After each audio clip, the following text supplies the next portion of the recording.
Welcome to another What I'm Working On video. This time it's yet another tattoo design that I've created a derivative print image from. So just to kick things off, I'm going to show the original tattoo design that I sent to the customer.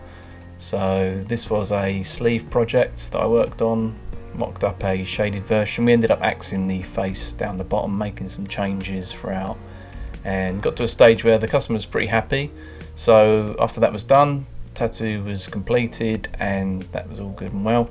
But then I wanted to use the elements that we used on the tattoo in a separate image, and I had the skull, the dove, the cross and the roses, and I wanted to just rearrange all these separate elements into something which worked as a single image.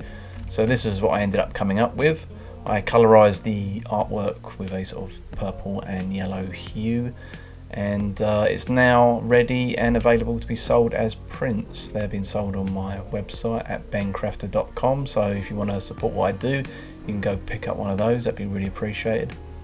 I've also got some cool looking gold versions of the print, so they kind of have a metallic sort of sheen that sort of shines in the light. So yeah, they look really impressive, so check those out as well.